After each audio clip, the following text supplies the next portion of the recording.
Thank you so much for joining us today for Music Marvels with Achickwitbeatz and Breezy Gipson. I am music producer Achickwitbeatz. And entrepreneur, online marketer Breezy Gipson. Twiddly D. How y'all doing today? Yeah, we hope you're feeling all right. You know, it's been some stuff that's went down since we spoke with you all last. Of course, the Super Bowl. I mean, man, wasn't that something? Just, entertaining. Entertaining all the way around. It was a big moment for hip hop, specifically for people in my age group, I've noticed. But, shout out to all the funny memes out there making fun of us getting older. But, it was a great time. And also shout out to Snoop for owning Death Row Records now. How epic is that? The label that launched his career, and now he's at the helm. Like, that's incredible. Yeah, it really is, and that's a testimonial of how things can go. Things aren't going good, all kind of turmoil, this, that, the other, consternation, disappointments, and so on and so forth. But when it comes full circle, back on top again, so that's a testimonial again of how do not give up at all on anything. Yeah. Do not give up, and just stay the course, because you might have something good there waiting on you. Just don't give up. Sure. Underline that, highlight it, do whatever you can to remember what Breezy just said. And we're gonna do what we do, what you came here for every week. We got music industry news, and we have a special guest, a brother named Sherm. This is a DJ that I actually grew up listening to, and he's sharing his insights and wisdom and all his experiences and everything. So, we got a great show lined up, and I'm ecstatic. I can't wait to share it. Yeah, and this revolution that we're a part of is a good one. Okay, it's not that I don't use revolution in a bad way. Nothing but positivity. The business side, the music side, the participation side, the practice side, the learning curve. I mean, we can go on and on and on. And so it's never stopping. And so, we're glad to be just a tiny part of this huge thing we call music. Yes, absolutely. All right, we're going to take a beat break, and then we'll be back right after this. Okay.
All right. Thank you so much for joining us for Music Marvels with Achickwitbeatz and Breezy Gipson. I'm excited, thrilled, and delighted to announce that we have the one, the only, a brother named Sherm in the virtual building with us. How are you feeling today? I like that.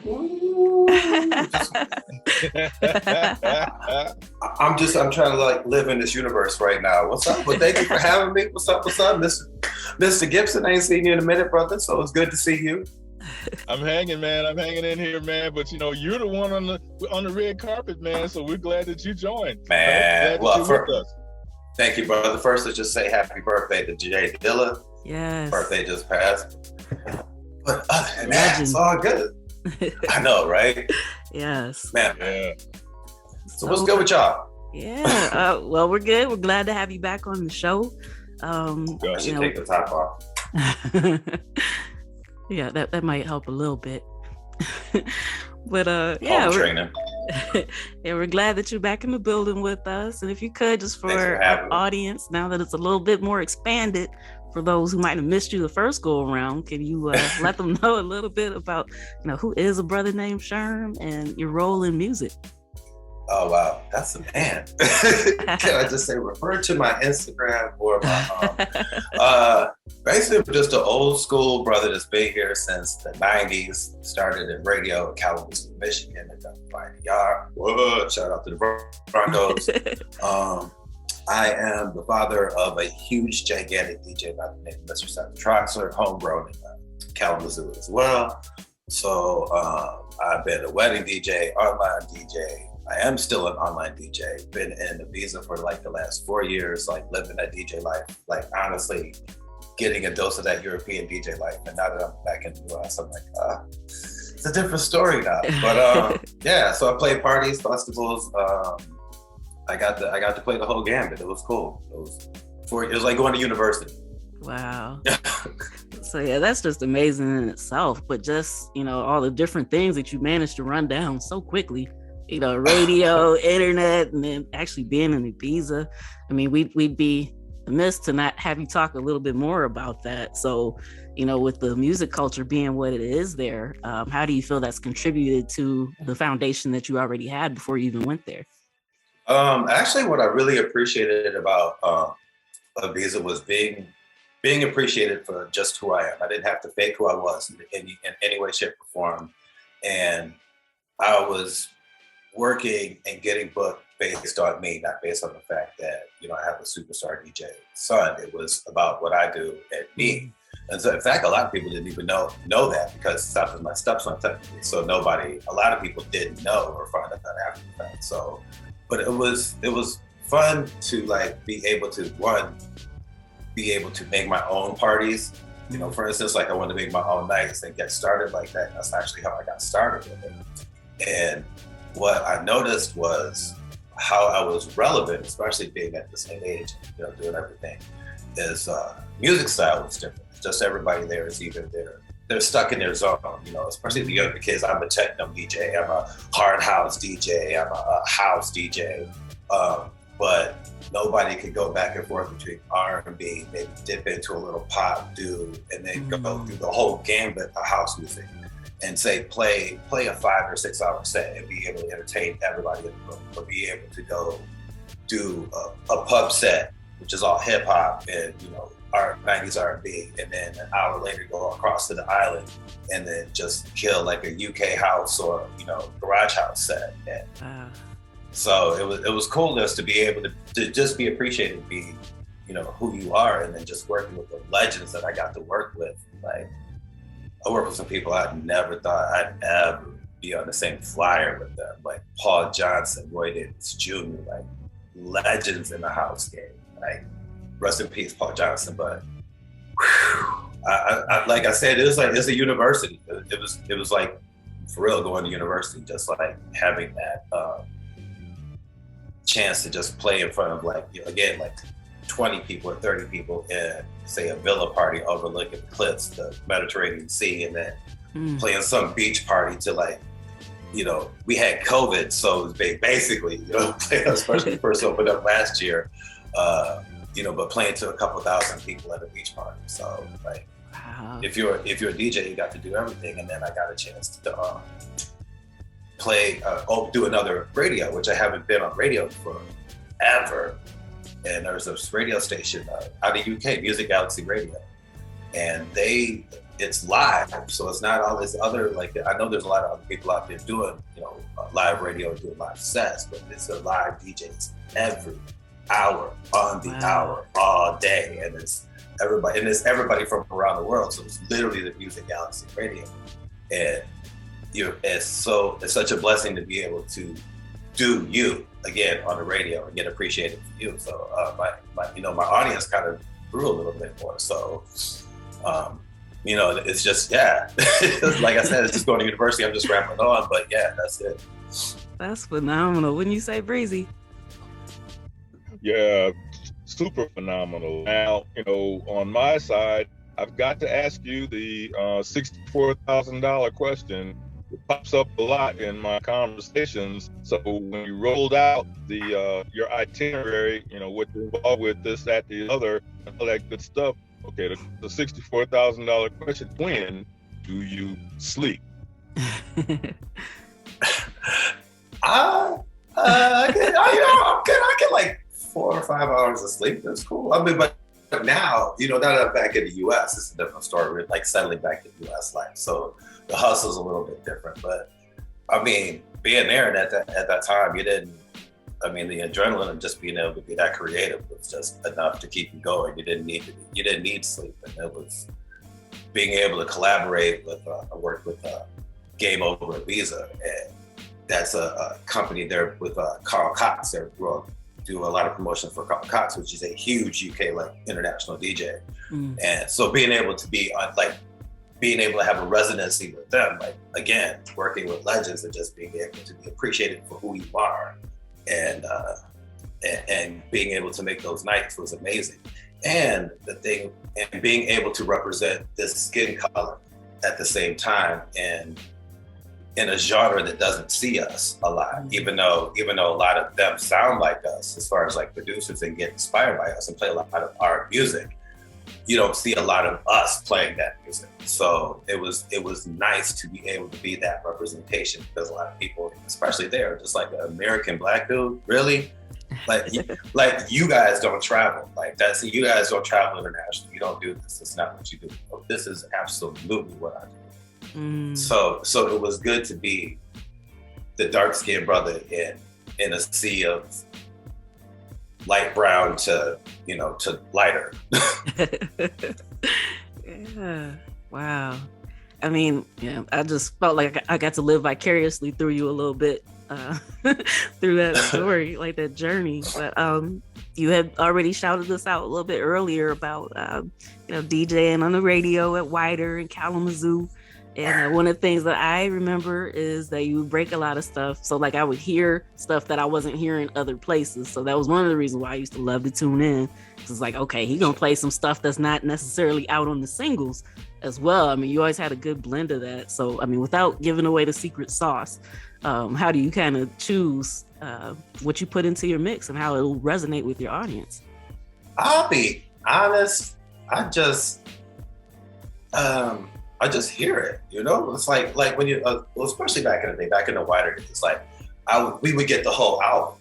So you would play the whole album, and there was no structure to our shows except for just play your music. So I would listen to the whole album, and I knew everybody was already hearing whatever the single was. So why do I need to play that? You already know that song. I mean, maybe to make it hype, or make the second hype, or to maybe introduce the B-sides. But I've always found B-sides to be cool. Or sometimes when that first single comes out, I've already played the next 2 singles that are coming out because I've had them in regular rotation. And then what I really like about house music now, what I had fun with Ibiza, is a lot of the stuff that I came up with. A lot of the 90s junk is just being sampled and oversampled. 70s junk is being oversampled. So it is super easy to blend the 2 genres together if you really know the music. So that helps to be able to kind of foresee what's going to pop out, and then just kind of feel your gut and just play it. And I to be honest with you, I don't know if it's just a natural thing. I've just been lucky to be blessed with that. But a lot of us, you know, especially when I was coming up at Wider, we would just listen to the whole album and go, oh, that's hot, I'm gonna play that. Like, or you hear a breakbeat in it or whatever, you know, oh, that's hot, I know how that's gonna go with another song. And so then you would, you know, then the album would get a little bit more popular. So in my head, I'm thinking, I made the album blow up a little bit more because I know people heard this on my show. You know, that's my give myself way more credit than I need. No, seriously, because, you know, so, you know, I was kind of young. I had a job or whatever in the 90s, but, you know, teenager, I didn't have a whole lot. So that $15 for a CD, $18 meant everything. So I wanted to make sure I was getting something good. So a lot of times I would wait until I heard some of those songs play on your show before actually going to buy the CD. So no, that's very accurate. Right. I thought that too. I thought that too as well. And then especially in the biz, I actually that was a thing that people were saying. I was like, oh, I haven't heard that, or I haven't heard that version of that. And again, I think that's, you know, something that makes, like, if you're going to do it, that's something that makes you stick out. I mean, dropping your joint, approximately left, I don't know how many versions of that. Like, I have 3 versions that are just pretty much in rotation. I'm like, the track's getting played tonight. Somebody's going to hear it, you know, and it just forces out. So, like, even with that, when I didn't even add the track to the video. It's just dope. And that promo video I put out for that last event I did, they were like, that's so cool. And they put that out there. Wow. I didn't even have the chance to interject. I just came in after the fact and said, oh, it should be this. Oh, you already did it. Awesome. Thank you. I'm very grateful for that. I know, Breezy, I see the look on your face. He's thinking of something over here. Well, you know, that there's so much going on with the DJs and with music production. All right, that process, can you share with our viewers, listeners, a bit, just, you know, I don't know whether it's really like an industry secret or whether it's just a process that many people are going through. Okay, let's say you take a popular song from 1920, okay, the 1920s, okay. All right, and so you take that song and then, let's say, play it backwards or something like that, you know, and see if you can't come up with a groove that way. Every song's not going to work, that's for sure. But, you know, how do you feel about, you know, that procedure? Is it a fruitful procedure, or is it one that, you know, you're wasting time doing it? Or, you know, so as far as aspiring DJs are concerned, you know, playing the music backwards, slowing it down, or speeding it up, you know, what's your input to that? Will it come out fruitful or just a waste of time? I think everybody kind of has their own process. And I think Montrese can speak to this as a producer as well. I mean, I'm not a producer, but I know as a DJ, I always give people advice as to, like, when you're first getting ready to start spinning live, basically find 20 to 30 songs and stick with those 20 to 30 songs and listen to them until you are nauseous. And then listen to them again and try to make them all mix. After that, and you get super comfortable and you know them like the back of your hand, like you know your last name and your mama's name, then you start adding other stuff in. Because those 30 tracks right there alone are enough to maybe rock a party or rock a set for hour and a half.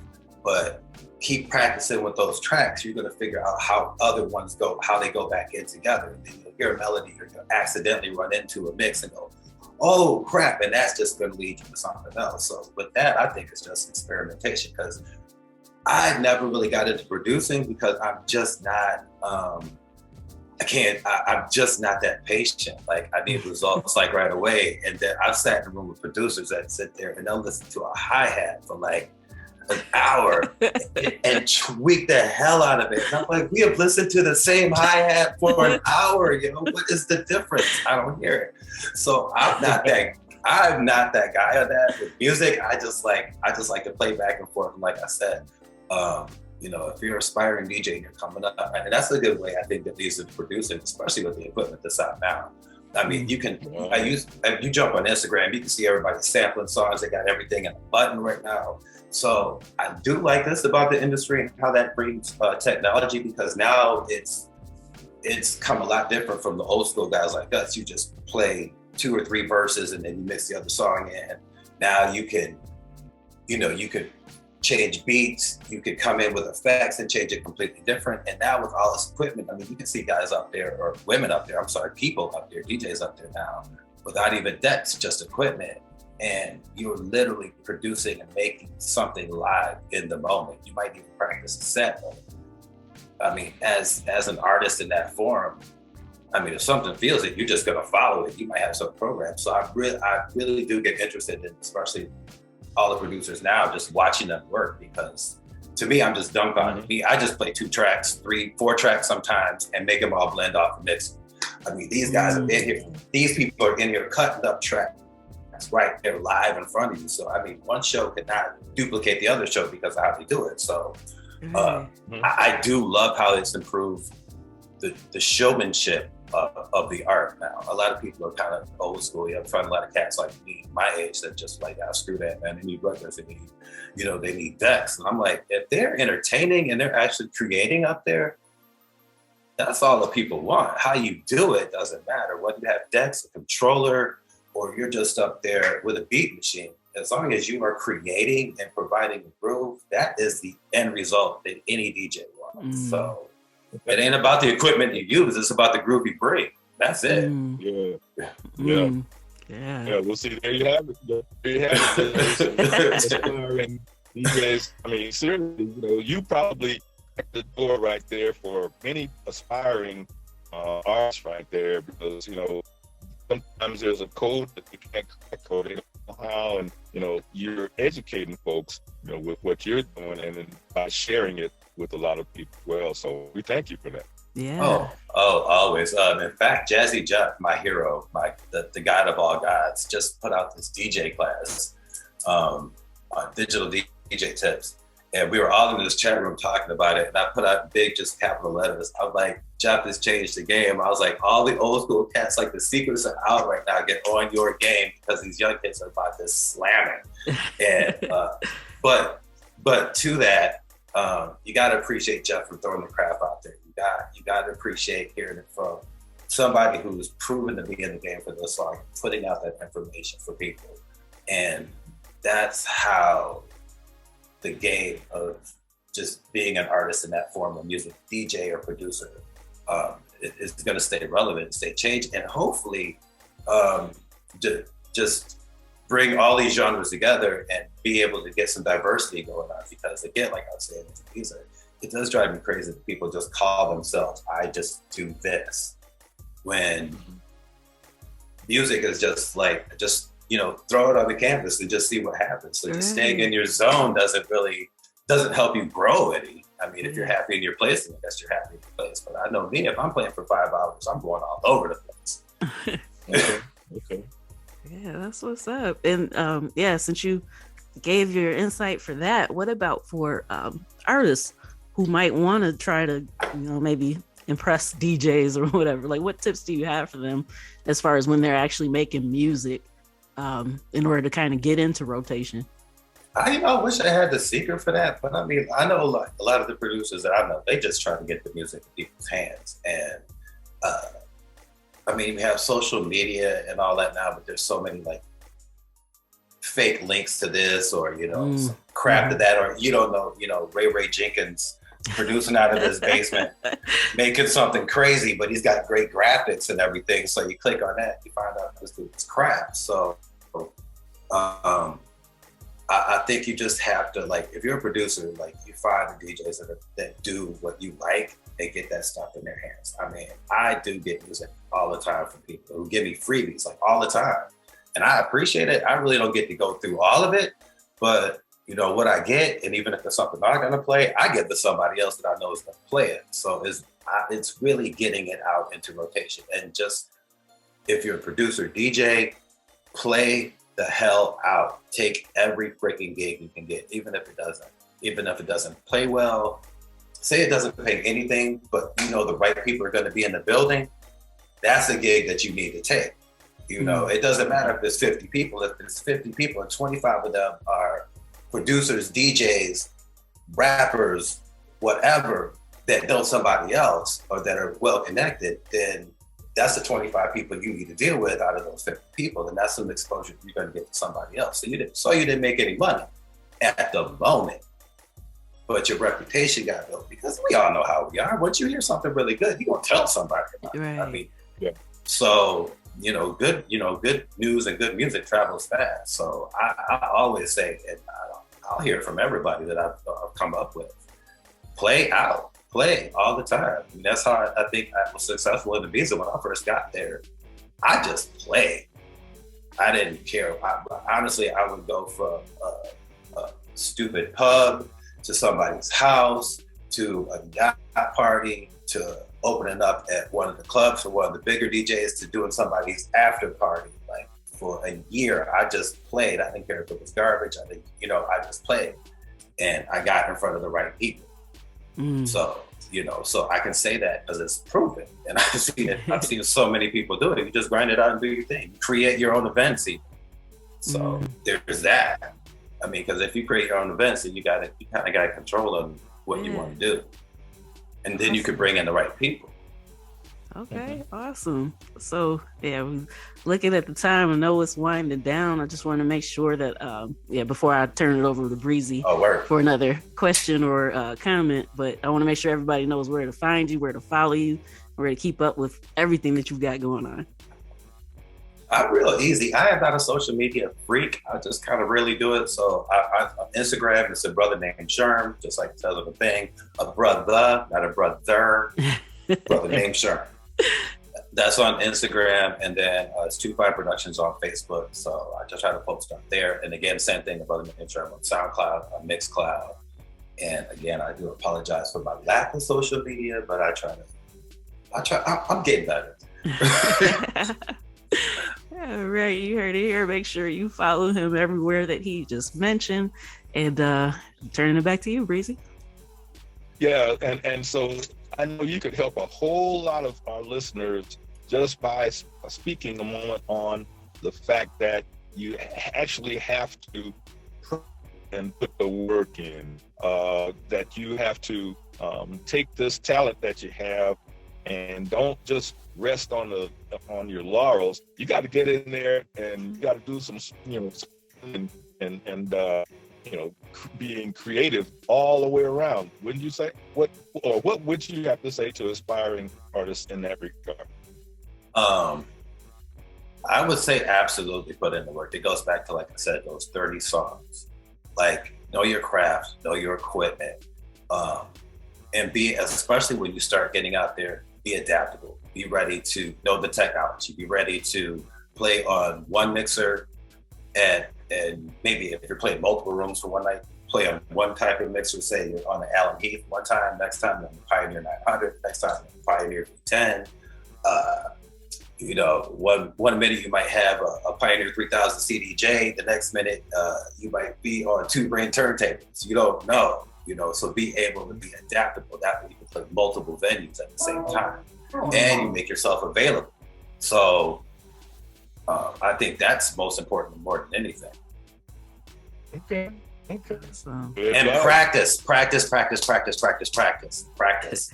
You never know too much with this game. You never know too much. That's why Jeff put this class out. That's why there's things like that. And hang around other DJs. If you like somebody good, don't be shameful. Don't jump on their jock. But I haven't said that in a long time. Jump on their jock. I'm such a 90s kid. But follow them. Go to their shows. Try to get into that circle. Everybody shares tips. Everybody likes to hang out, and DJs kind of like hanging out with other DJs sometimes. Awesome. Wise words of wisdom from a brother named Sherm, man. That's a brother, not a brother. I appreciate that, Mr. Breezy. Appreciate that. Yeah. So once again, we thank you for coming back to join us. Hope we can do this again sometime soon. You always bring value, and so it's always great having you on. I try. I appreciate you guys having me, and we will be doing some more episodes of a show with a brother named Sherm. So like I said, just waiting for my equipment to arrive from Europe, and we're gonna be back at it. Awesome! Can't wait. All right. Thanks for having me, y'all. I appreciate it. Thank you. Peace. All right. That was really fantastic to have a brother named Sherm on again and to just share all of his experiences. There's so much that can be learned from people who've been in the game, people who've been a part of this and have seen so many different facets of it. And yeah, to just soak up their knowledge and information, it's a beautiful thing.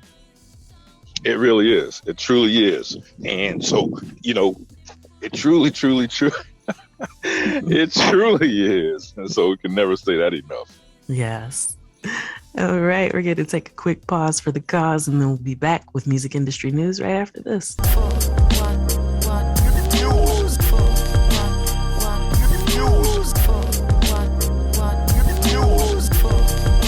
All right, music industry news. First up, Beat Bread, and that's all one word.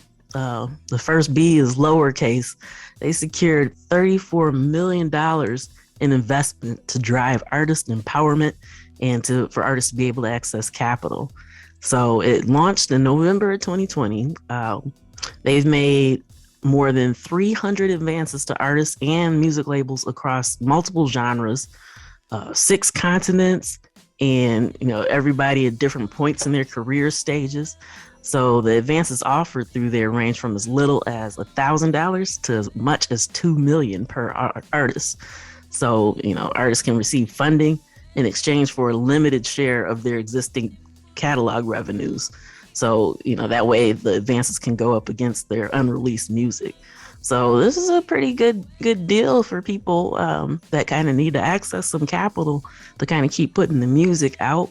A lot of times things like this are available for artists, maybe with higher sales and things like that. So it's kind of cool for a company to come through and make this available to artists who, might be kind of getting started or still growing their fan base. So just something to be aware of. Once again, that's Beat Bread.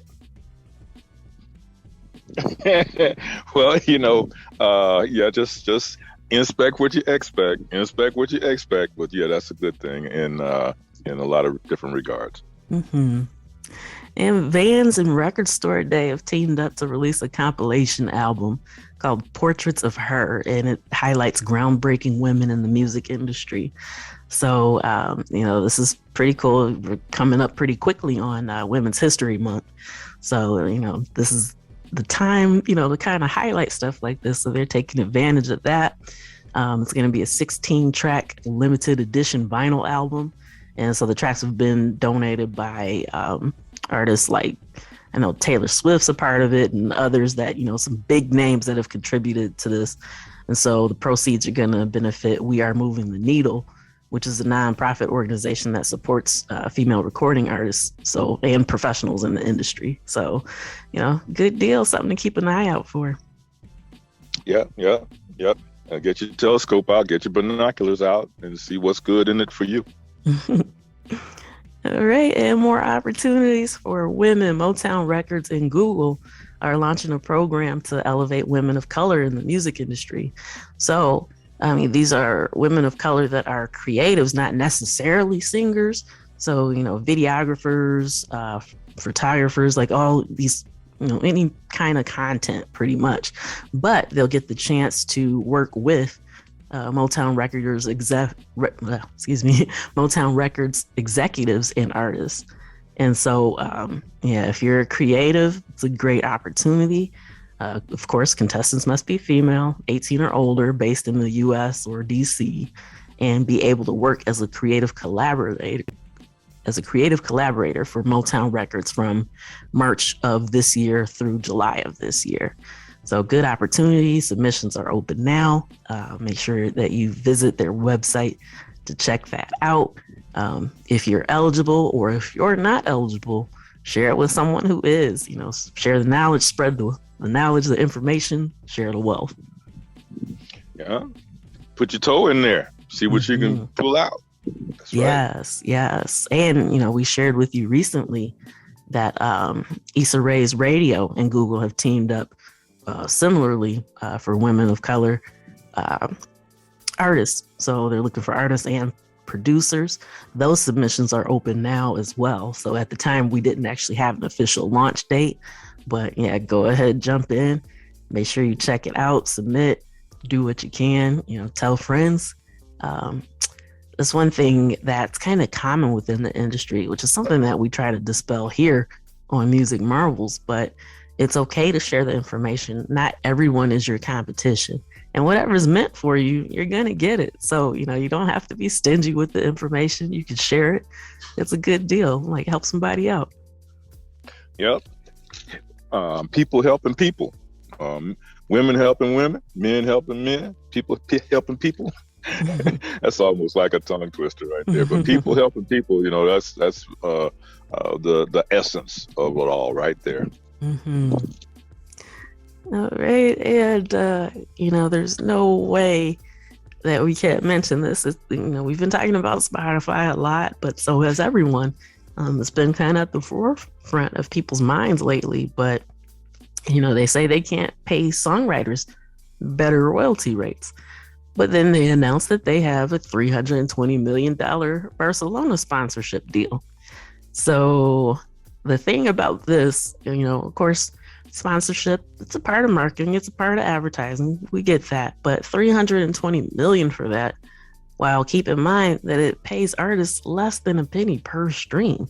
And they were actually even fighting to try to pay less than what they already pay. So as we've shared, there's some things coming to the royalties board this year, and Spotify is on that list of streamers who want to pay less.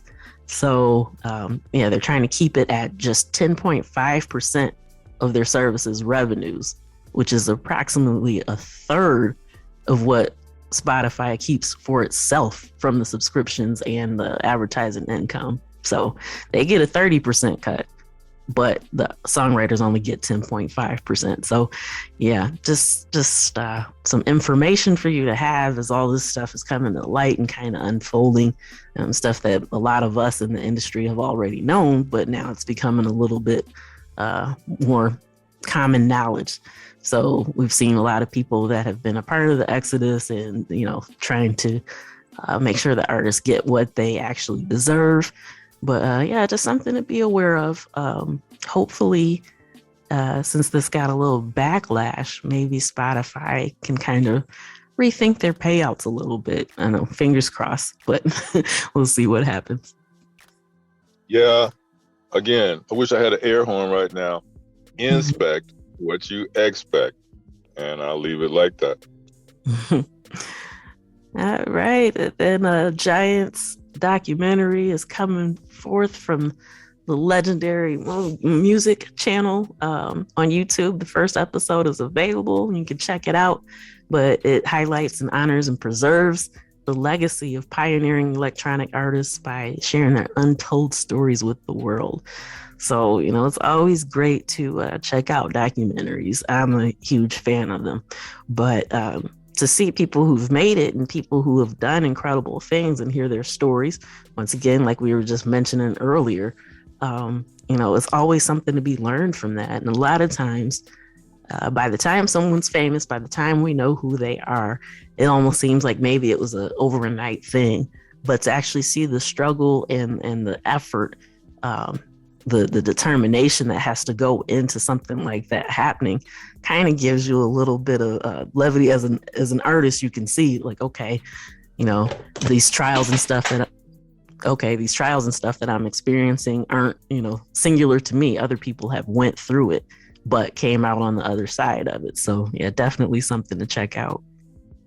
Yeah, huge salute to the one and only group New Edition. Oh man, I mean, been in the mix for 40 years. Okay. And so, when you look at New Edition or when you listen to New Edition, you see way back when they first started out 40 years ago up in the Boston, Massachusetts area, had a lot of energy. Okay. Now here we are 40 years later.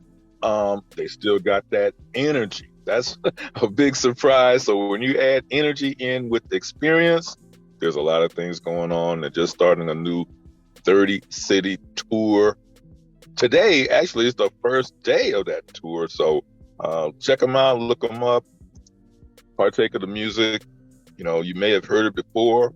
Check it out more if you hadn't heard it before, because we know there's evolution in music with the young folks. New edition. Check them out. Yes.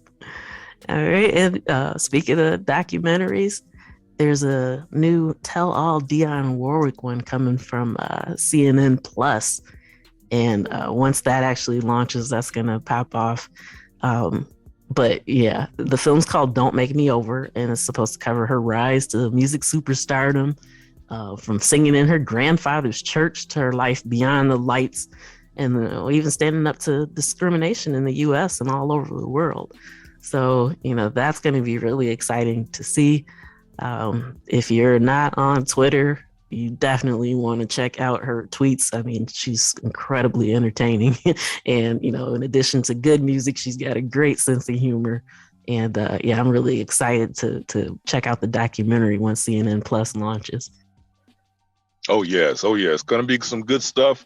The luck of the draw, the hand that we have to pull from, the different cards. I'm telling you, there's a lot of opportunity to educate one's self with the struggles that musicians and artists went through long before we even came around. Okay, to help pave the way today. You can't overlook saying that some of these people, they actually paved the way, especially for our younger folks. They're coming in different doors. They have no idea how that door got open.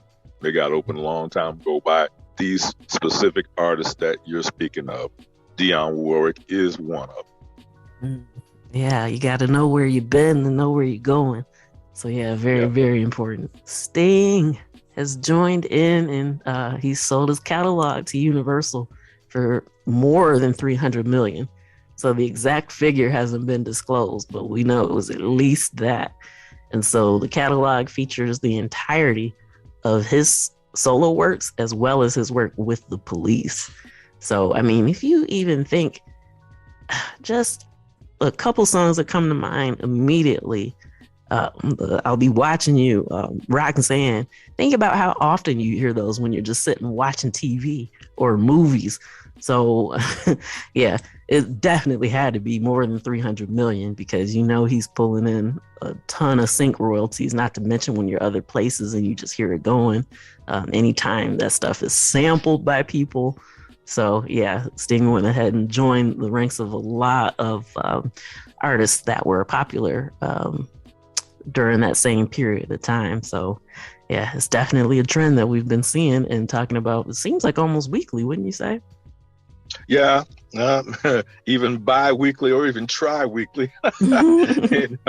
And so these companies are beating the doors down on some of these artists, connecting with them. Hey, come on, sit down, and let's talk about this, talk about that concerning your music. And so these are folks that are tried and true. Now they're not doing that for just the Johnny come lately that just came around the corner. Okay, they're doing that for tried and true musicians and acts that have been in the mix. And so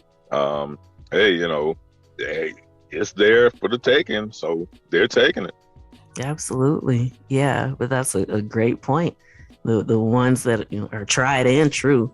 So something to definitely keep in mind when you're making your music. It's tempting to do what's popular, what's hot, to try to, grab the audience in the right now. And not to say that can't be done every now and then, but, stick to your essence, stick to stuff that actually means something to you, because that actually comes across in your music and your audience will feel that. And that's the type of stuff that they come back to. And as long as the people keep coming back to it, then that's where the money is, pretty much. So, yeah, definitely something to keep in mind. And also, we've mentioned this before, but in order to sell your rights to something, you have to have your rights to something. So be careful when some of these labels come knocking at your door. Make sure that you're checking these contracts out. Make sure that you're not giving up your masters. Make sure that you're retaining your rights that you need. So, later on down the road, if there's an opportunity like this, you could actually jump on it if you want to, instead of saying, well, I don't actually own it, then you got to pass up on it. So that's the main thing, making sure that you retain as much of your rights as you possibly can. Because, I mean, it's important. I know, like, the money, you see that on the dotted line, it can be tempting to sign it, but, it'll benefit you in the long run, the more that you can tend to hold on to.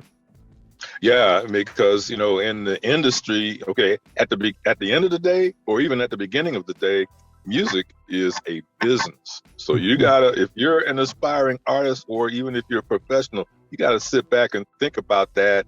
Are you involved in a hobby just because you like doing it? Okay, well, that's cool. But then on the other end of that spectrum, music is a business. And so when I throw out the phrase "inspect what you expect," one of the stories that started out the music industry news today, there was a key word that was used, and that word is the word advance. Okay, and see, this whole thing keeps circling back around because 10, 15 years ago, 20 years ago in the industry, a lot of these companies were shoving out advances. Okay, so for the music artist who is still wet behind the ears, inspect what you expect, because when they give you an advance, that means that somewhere, read very closely, they give you, okay, I'll use the word give. When they give you an advance, that means either they want something back, or you got to pay that whole advance back in one way or other.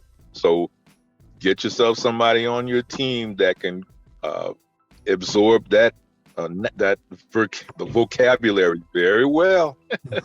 So you get caught up in an advance, and you know what?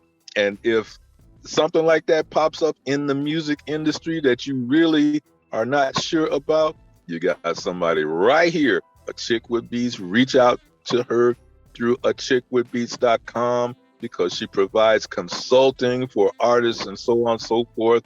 And right here. So don't hesitate. Absolutely. And if you need somebody to look at that contract for you, make sure you check out Breezy Gipson, because he's got his team that can be on it and help you out. So you don't have to go into this blindly and just hoping things will work out. Reach out if you need some assistance.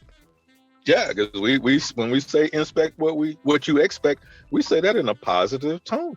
You got to do it. Yep. Yes. Don't be blind.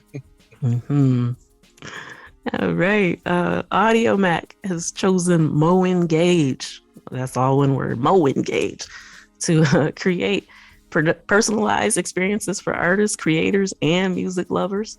So Mo Engage uses AI to help Audiomack make more individualized recommendations to people who subscribe. And they're basically trying to make sure that they build more brand loyalty for the streaming service, since it's, pretty unique the way that it operates. So it's a really interesting platform, and I'm excited to see what's going to come forth with them working with Mo Engage, because, hey, if you make the music because you're passionate about it, you want people to hear it. So if they're doing something to make sure that it connects to the right ears, that's always a great thing. Yes.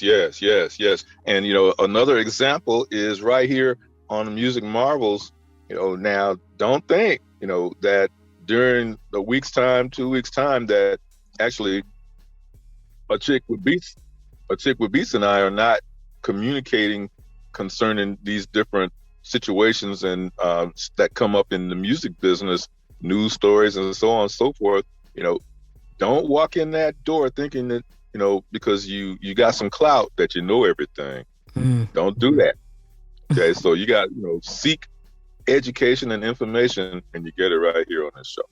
Yes, because things are always changing. So as much as as some of these new mergers and acquisitions and all these other startups pop up, it's very important to make sure that you stay informed on different things that are going on. So very, very great point. I'm glad that you brought that up, because that's something that I kind of learned early on jumping into this. You do all your research, you're feeling good, you're like, yeah, I got this on lock.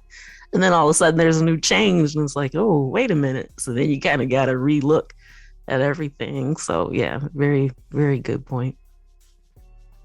Yes, yes, yes, yes, yes. And the beat moves on. Yes. All right. And ABC has done something that is unprecedented, very, very rare. But they decided to air the Summer of Soul on a primetime TV slot just before the Academy Awards. So this is going to go down February 20th. So if you haven't seen it, you don't have Hulu or whatever, guess what? You get to check it out now. So kudos to ABC for recognizing how important this film is. And so, yeah, this time the revolution is actually getting televised. And so you'll be able to see it. If you love music at all, you've got to check this film out. I mean, it's incredible.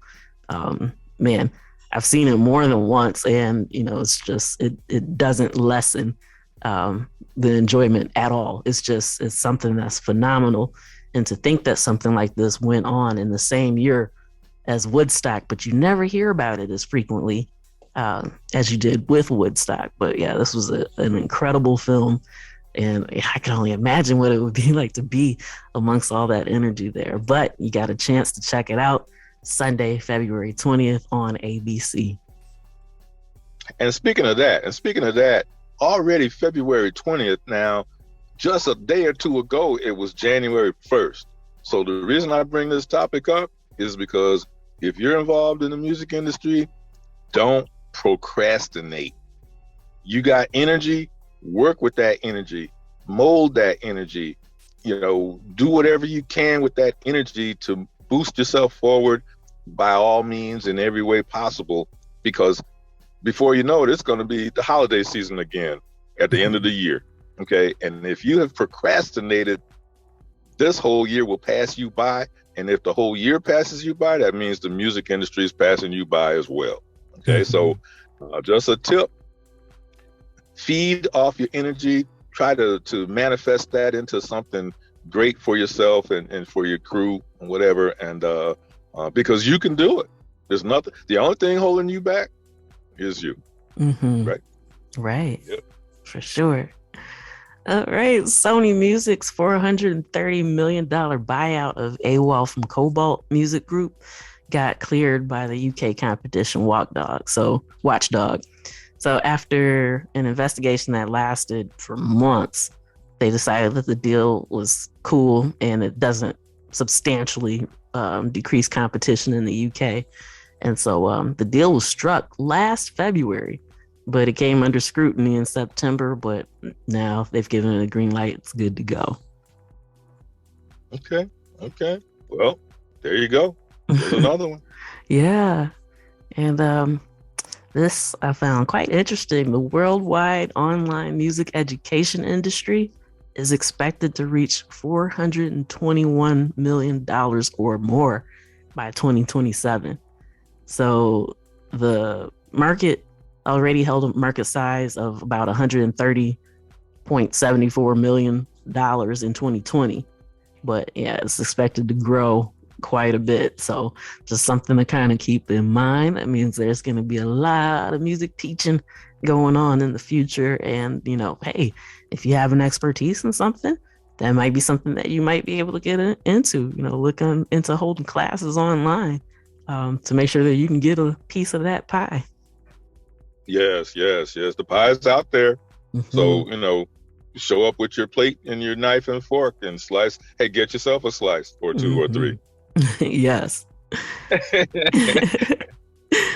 All right. And Dequency has raised $4.5 million to build a decentralized music licensing platform on Algorand. So Dequency is building a first of its kind marketplace for music and visual creators to connect, collaborate, make transactions with each other. And so, it's going to be connected with Bitcoin's trustless digital payments. So it's going to eliminate the need for third parties from music licensing transaction to try to increase the speed of payment, reduce fees, and give control back to the market participants. So yeah, just something to keep an eye out for. I wasn't aware of its existence prior to coming across this story, so I don't have a lot of personal insight to shed on it, but it's definitely something that I think we should keep an eye on and be aware of. Yeah, well, hey, take a tip from the top. If she said it, then I mean that's in concrete, that's in stone. So follow up. All right, and finally, once again with AudioMac, they've unveiled a new creator app to enable artists to receive comprehensive streaming analytics. So this is really cool. Analytics are very important. It's important to kind of see where people are vibing to your music, who your audience is. So that way, you've got a feel for who's resonating with you. And, especially to be able to pay attention to where they are, once touring becomes a little more commonplace again, or even, virtual concerts. There's so many more platforms popping up to allow opportunities for that. But so yeah, it gives you what you need to be able to upload your music in the same spot, check out all your data, and just kind of see what's going on to pinpoint where your market is all in one place. So kudos to AudioMac. They've been doing a lot of stuff to make life easier for creators. And so this is definitely something to be aware of, and make sure that your music is there and it's something that you can take advantage of. Yeah, I would. If I was an inspiring artist or even already in the mix, I would. So yeah, AudioMac, check it. Yes. All right, and that's a wrap for this week's edition of Music Marvels with Achickwitbeatz and Breezy Gipson. We're very glad that you chose to spend this time with us, and then we hope you come back to do it again next week. Yeah, and I do have a quick boomerang on a couple of stories real quick on that huge, magnificent halftime show that was in the Super Bowl last week. You might have noticed 3 vehicles in front of the stage, and those definitely were real lowriders. And so they were going to do their bounce during the performance, but it got turned down by the NFL because the NFL was scared that some of the cars were leaking a little bit of oil, and they didn't want the oil to seep down onto the field and lead that to an injury from some of the players. And it's that we understand that. And the second was we spoke about the one and only Dionne Warwick. And so when you look at her tree, her family tree, there's one person in that tree that we really loved. And so inspect her a little bit closer. I'm not going to call out the name, but inspect her family tree, and you'll see somebody you'll discover, if you don't already know, that was one of the most beloved artists of all time. So check her out, Dionne Warwick. Yes, and they did specify that artist, there's a special interview that hasn't been featured anywhere, will also be a part of that documentary. So yeah, for sure. Yes. So all right, we thank you again, and till next time, tune in, tell a friend, and we'll see you then. Peace. Peace.